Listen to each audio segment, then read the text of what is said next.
Nature మాయా. మీ అందరికి తెలుసు కదా, మనం న్యాచురల్ ప్రోడక్ట్గా నెక్స్ట్ మనం బఫెలోకి లాంచ్ చేసామని చెప్పి. ఇది చాలా సూపర్గా ఉంటుందండి. పల్లెటూరులో స్వచ్ఛమైన పాలు తీసుకొని మనం కాయిపించాము. టేస్ట్ చాలా బాగుంటుంది. నేను చిన్నగా ఉన్నప్పటి నుంచి ఇదే గీ తింటున్నానండి. చాలామంది బఫెలో గీ అలవాటు ఉంటుంది, సో వాళ్ళ కోసం ఇది. అండ్ మీకు చిన్న టిప్ అండి, మీరు కర్రీస్ ఇంకా స్వీట్స్ అవి ఇవి చేస్తుంటారు కదా, చాలామంది ఆయిల్ వేసి చేస్తుంటారు కదా.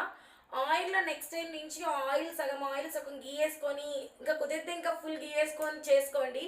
టేస్ట్ సూపర్గా ఉంటుంది అండ్ హెల్దీ కూడా. అండ్ మీకు మోర్ ఓవర్ అండి, చాలామంది మనం ప్యాకేజింగ్ న్యూస్ భయపడుతున్నారేమో ఎలా వస్తుందో ఏంటో అని. ఏం లేదు, హ్యాపీగా మనం మీరు ఆర్డర్ చేసుకోవచ్చు. మనం ప్లాస్టిక్ వాడట్లేదు, గ్లాస్ బాటిల్. ఇది వచ్చేసి మనకి చూడండి టైట్ సీల్ ఉంది. అండ్ మనము సిల్వర్ ఫాయిల్ ఇస్తున్నాము, సో చూడొచ్చు ఎటువంటి లీకేజ్ నథింగ్ ఏం ఉండదు. చాలా